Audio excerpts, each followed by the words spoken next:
Good morning बच्चों।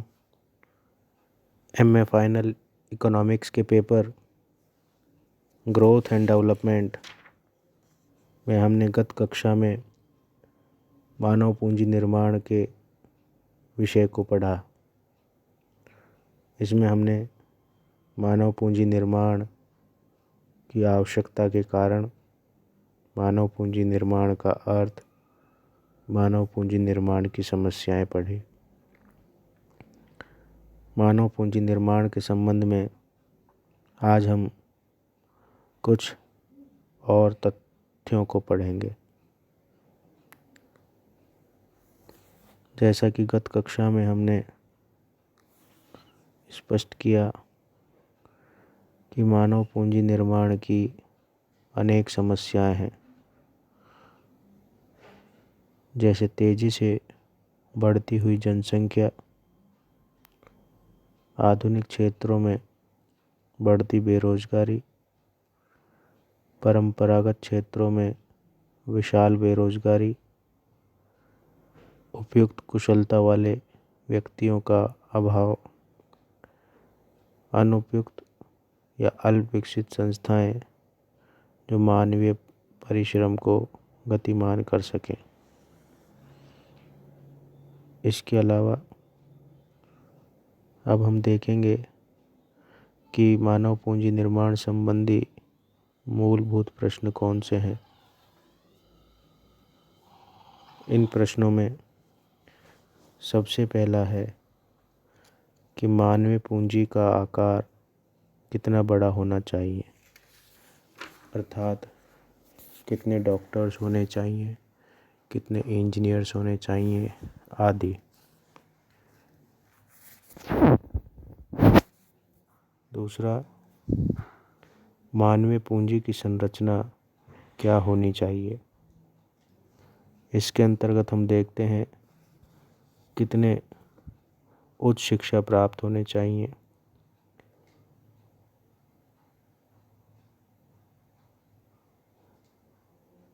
कितने उपव्यवसायी होने चाहिए और कितने श्रम शक्ति होनी चाहिए।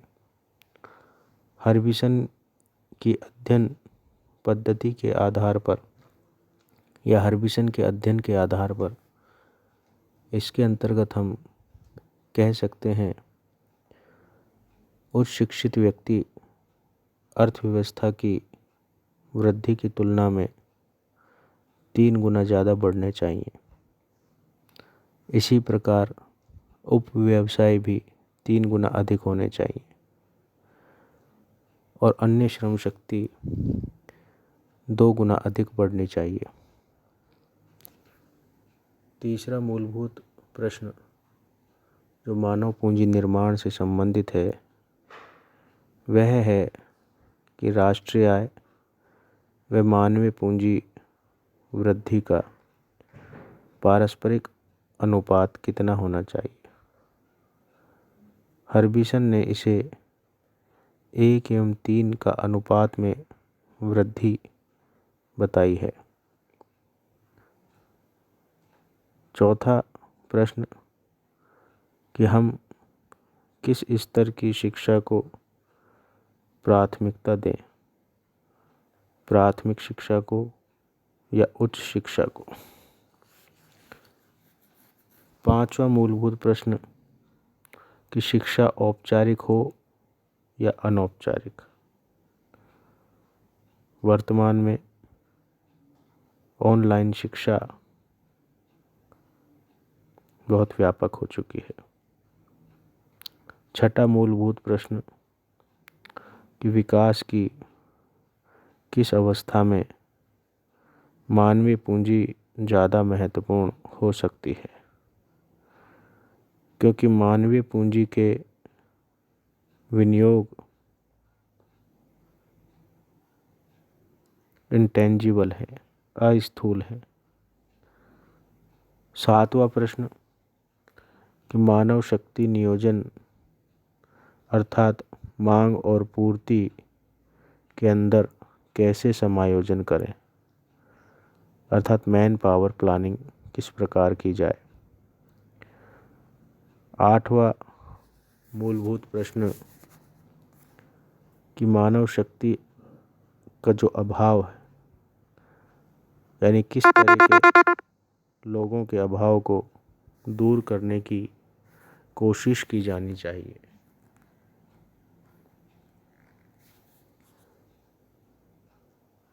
हर्बिसन के अनुसार उच्च शिक्षा प्राप्त व्यवसायी, वैज्ञानिक, कृषि विज्ञानी, डॉक्टर, उप व्यवसायी, नर्स, तकनीशियन, पर्यवेक्षक आदि के अभाव को दूर करें।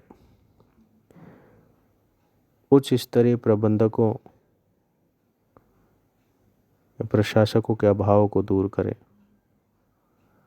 शिक्षकों का अभाव दूर करना होगा। शिल्पियों की कमी के अंतर्गत हर्बिसन ने कहा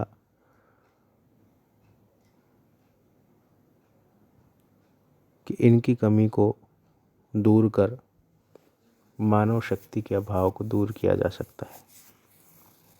हर्बिसन के अनुसार उपरोक्त 5 श्रेणी के लोग मानवीय पूंजी के हिस्से हैं और इनका अभाव दूर किया जाना चाहिए।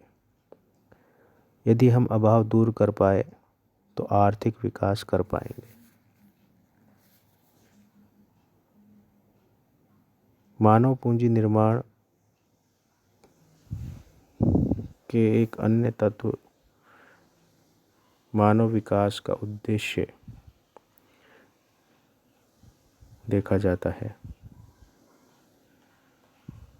इसके अंतर्गत हम अध्ययन करते हैं कि उपयुक्त क्षमता वाले किन लोगों का अभाव है और क्यों है,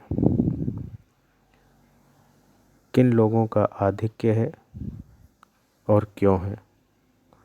तीसरा, अर्थव्यवस्था में भावी विकास को ध्यान में रखते हुए आवश्यकताओं के अनुरूप लक्ष्यों का निर्धारण किया जाना चाहिए। इस प्रकार हम देखते हैं कि मानव पूंजी निर्माण के संबंध में अनेक मूलभूत जटिल प्रश्न हैं। मानव पूंजी के आकार का निर्धारण हो या मानव पूंजी की संरचना का निर्धारण हो, बहुत महत्वपूर्ण प्रश्न है। इसके अतिरिक्त राष्ट्रीय आय में वृद्धि के साथ साथ मानवीय पूंजी में भी वृद्धि आवश्यक है और यह मूलभूत प्रश्न आता है कि इन दोनों में वृद्धि का कितना अनुपात होना चाहिए, क्योंकि मानवीय पूंजी में वृद्धि होने से ही राष्ट्रीय आय में वृद्धि होती है और राष्ट्रीय आय में वृद्धि होने से मानव पूंजी में हम वृद्धि कर सकते हैं। दोनों ही परस्पर पूरक हैं। मूलभूत प्रश्न के अंतर्गत शिक्षा को अहम माना है। इसमें प्राथमिक एवं उच्च शिक्षा में प्राथमिक शिक्षा को लेकर आम सहमति है। मानव पूंजी निर्माण का एक महत्वपूर्ण माध्यम शिक्षा, जो कि मानव पूंजी निर्माण में निवेश के माध्यम से होती है। शिक्षा के क्षेत्र में अनेक परिवर्तन समय के साथ साथ आए हैं। शिक्षा औपचारिक भी हो सकती है और अनौपचारिक भी।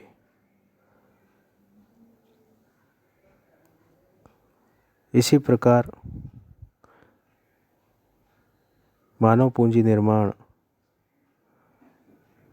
में एक महत्वपूर्ण प्रश्न आ जाता है कि विकास की किस अवस्था में मानव पूंजी ज़्यादा महत्वपूर्ण है। मानव पूंजी निर्माण उच्च विकास के लिए एक उत्तरदायी कारक है। उच्च स्तर का मानव पूंजी अर्थव्यवस्था को विकास की उच्च पायदानों पर ले जा सकती है। उच्च विकास की स्थिति में मानव पूंजी अधिक महत्वपूर्ण हो जाती है। दूसरे शब्दों में, अल्प विकास की अवस्था में मानव पूंजी उतनी महत्वपूर्ण नहीं होती जितनी विकास के ऊंचे स्तरों पर। विकास के ऊंचे स्तरों को बनाए रखने के लिए मानव पूंजी निर्माण की प्रक्रिया में निरंतरता आवश्यक है। यदि मानव पूंजी निर्माण की निरंतरता रुक जाती है तो विकास की गति भी रुक जाती है। इसलिए मानव पूंजी विकास की विभिन्न अवस्थाओं में अधिक महत्वपूर्ण हो जाती है। मानव शक्ति की मांग एवं मानव शक्ति की पूर्ति दोनों में समायोजन आवश्यक है। मानव शक्ति की पूर्ति कौशल विकास के द्वारा प्राप्त की जा सकती है।